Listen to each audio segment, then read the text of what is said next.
You're listening to MMA Oddsbreaker. I'm Frank Trigg. Today, on the other end of the phone line, we have Houston Alexander getting ready to fight in Bellator against the janitor, Vladimir Matyushenko. Houston, how you doing, man? I'm doing just fine, brother. I'm headed to a training session right now, so you call me right in the middle. Perfect.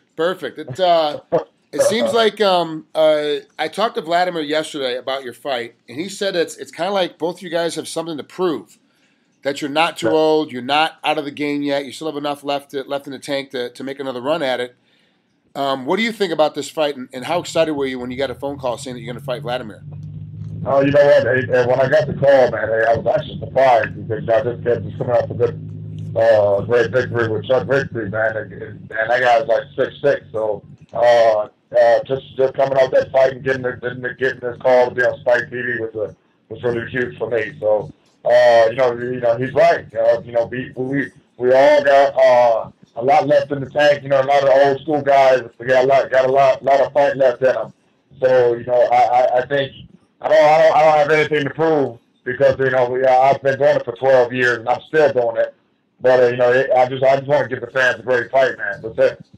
You're on a 2-fight win streak right now. You just beat up Dennis Reed and Chuck Grisby, both by punching him in the head. And putting him down. Go figure that. How do you see this fight breaking down? With Vladimir's got he's really strong, got a great grip, and a good wrestler. How do you see this fight breaking out?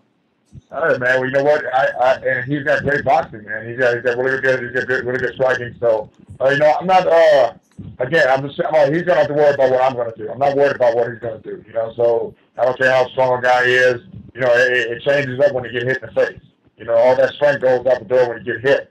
So I'm not worried too much about his game plan. And I think he's gonna have to worry about mine. What's different now in training camp for you from like 5 years ago when things started changing about 5 years ago? How's it changed for you as far as training camp? What I think just the transition game has changed for me.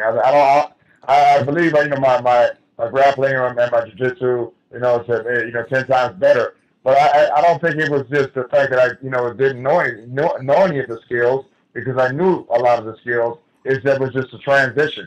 A lot of people don't understand that even the younger fighters that are coming out, the transition game is real important. And if you're not good at transitioning from this to that, you're going to lose. So I believe my transition game has gotten 10 times better. So a lot of people are in trouble now that I've got it figured out. Who did you bring in this time to help wrestle? Who are your wrestling partners for this one?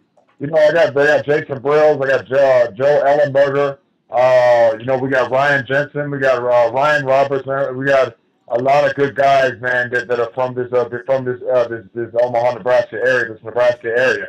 So we got a lot of good wrestlers that are on the college level, junior college level. Guys that's been wrestling forever. So my wrestling is probably, again, 3 or 4 times better than what it was, just starting off in the game.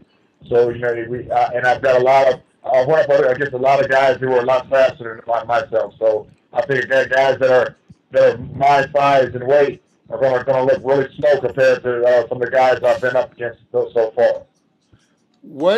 Who's going to come with you in corner? Who's going to be in your corner for you when you fight this next week? I got Curly Alexander, who's my main wrestling coach, strength and conditioning coach. He's been a wrestling coach for over 40 years. So I got that experience riding. I got Ryan Jensen, another UFC vet. Jiu-jitsu guy. Brandon Pogda. We're with Premier Combat Center here in Omaha, so we got a lot of good guys on any given day. But those 2 guys are my main cornermen.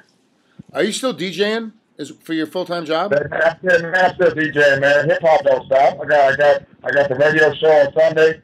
I'm still going and teaching the kids about hip hop culture. I DJ. I'm still doing graffiti, and I just started a breakdance class on Friday, man. In between my time off from training, so I keep it moving, bro. How do you keep that balance between the radio show and hip hop class and boxing training and wrestling training? How do you keep it all straight in your head?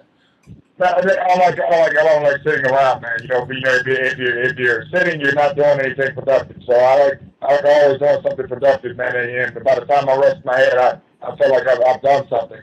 And that's why Vladimir, man. I see pictures of my man with the Kango on, so I know he's old school like myself. So, you know, anytime you wear a Kango like Samuel Jackson does, that's when you know you're old school. So, shout out to my man for wearing the Kangos all the time.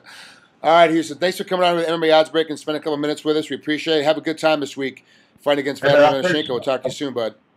I appreciate it, man. I want to thank all my family, friends, and fans, man. You know, and all my sponsors, especially Rosella, and Tommy Tires, Sickness Graphics, and Animal Instincts, man. All those guys.